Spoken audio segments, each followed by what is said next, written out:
Hi guys, in today's video in TruCUT RDWorks, we're going to be looking at some editable text and non-editable text.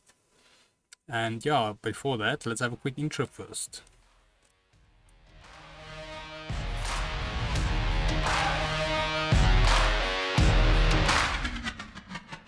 So today's video can be found on softwaretraining.co.za.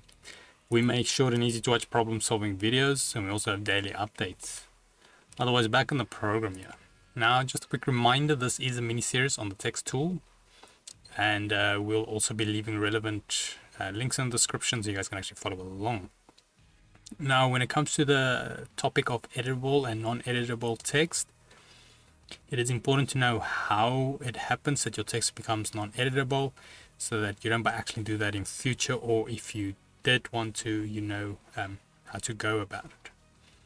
So now, with basic text, if it is selected, you can simply, with your selection tool, double click it and the edit menu will pop up for the text. Now we can make some extreme changes to this, so let me just try to do that. Let's go here under transform, try skew it. Let's go 50%, apply. Oh, what do we do there? Set the ratio, my apologies.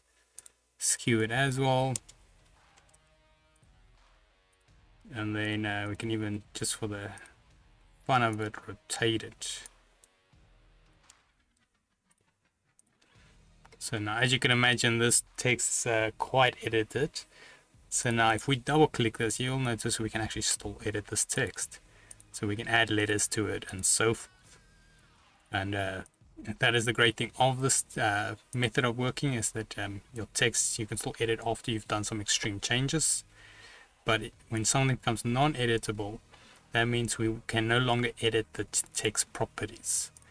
Now this one is still editable because I haven't broken it yet, but I will show you now. And something to keep in mind, once you make this non-editable, you cannot make it re-editable, so that you'll have to remake the text. So in order to do that, it's rather simple. All we have to do is go to our top bar here. We go to ungroup, ungroup the text. Now as you can see, this is individual letters.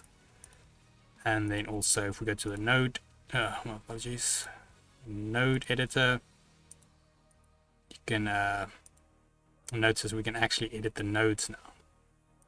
So now let's say, okay, we're going to undo that. So we select the text, we regroup it with the middle button. Now it is grouped back together, so we've just reversed the process. Double click this and then you will see we no longer get text or the edit text pop-up menu. So this text in essence is now just a shape. It's no longer text, so you cannot change these letters unless you manually go with nodes and so forth. You can obviously ungroup this. This is nice, but if you want to do respacing and stuff like that, so there is a place for it, don't get me wrong, but in general, while you're working on text, you want to rather keep this editable as long as you can. And yeah, as you can see there, we've got quite a different approach we have to take to things to edit it now.